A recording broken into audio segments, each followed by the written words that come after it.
News first channel ಹಾಗೂ ಡಿಜಿಟಲ್ನಲ್ಲಿ ಜಾಹೀರಾತು ನೀಡಲು ಈ ನಂಬರ್ಗೆ ಸಂಪರ್ಕಿಸಿ. ನಮಸ್ಕಾರ, ನೀವು ನೋಡ್ತಾ ಇದ್ದೀರಾ ನ್ಯೂಸ್ ಫಸ್ಟ್. ನಾನು ವಿದ್ಯಶ್ರೀ.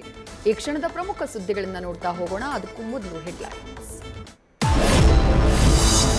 ಸಮೀಕ್ಷೆಯಲ್ಲಿ ಹಿಂದೂ ಕ್ರೈಸ್ತ ಹೆಸರನ್ನ ಕೈ ಬಿಡುವಂತೆ ಸಿಎಂ ಸೂಚನೆ. ತೀವ್ರ ವಿರೋಧ ವ್ಯಕ್ತವಾದ ಹಿನ್ನೆಲೆಯಲ್ಲಿ ಸಚಿವ ಸಂಪುಟ ಸಭೆಯಲ್ಲಿ ನಿರ್ದೇಶನ. ಅಂತಿಮವಾಗಿ ಜಾತಿ ಗಣತಿ ನಡೆಯುವ ಬಗ್ಗೆ ಇವತ್ತು ಸಿಎಂ ನಿರ್ಧಾರ ಸಾಧ್ಯತೆ. ದಸರಾ ಉದ್ಘಾಟನೆಗೆ ಲೇಖಕಿ ಆಯ್ಕೆ ಪ್ರಶ್ನಿಸಿದ್ದ ಅರ್ಜಿ ವಜಾ. ಸುಪ್ರೀಂ ಕೋರ್ಟ್ನ ನ್ಯಾಯಮೂರ್ತಿ ವಿಕ್ರಮ್ನಾಥ್ರಿಂದ ಆದೇಶ. ಬಾನು ಮುಷ್ತಾಕ್ ಈ ಬಾರಿ ದಸರಾ ಉದ್ಘಾಟಿಸುವುದು ಖಚಿತ. ತಂದೆ ಮೇಲಿನ ಸೇಡಿಗೆ ಮಗಳನ್ನ ಬರ್ಬರ ಹತ್ಯೆ. ಕಲಬುರಗಿ ಜಿಲ್ಲೆಯ ಮಳಖೇಡ ಗ್ರಾಮದಲ್ಲಿ ಶವ ಪತ್ತೆ.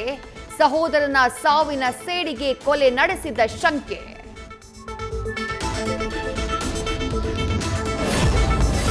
ಎಸ್ಬಿಐ ಬ್ಯಾಂಕ್ನಲ್ಲಿ ದರೋಡೆಯಾಗಿದ್ದಂತಹ ಹಣ, ಬಂಗಾರ ಪತ್ತೆ. ಪಾಳು ಬಿದ್ದ ಮನೆಯಲ್ಲಿ ಸಿಕ್ಕ ಬ್ಯಾಗ್ನಲ್ಲಿ 41,04,000 ಹಣ, 6.4 ಕೆಜಿ ಚಿನ್ನ. ಚಡಚಣ ಪಟ್ಟಣದಲ್ಲಿ ಎಸ್ಪಿ ಲಕ್ಷ್ಮಣ್ ನಿಂಬರ್ಗಿಯಿಂದ ಮಾಹಿತಿ.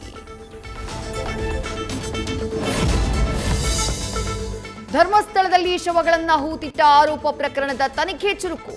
2 ಗ್ರಾಮಸ್ಥರಿಗೆ ನೋಟಿಸ್ ಕೊಟ್ಟು ಎಸ್ಐಟಿ ಬುಲಾವ್.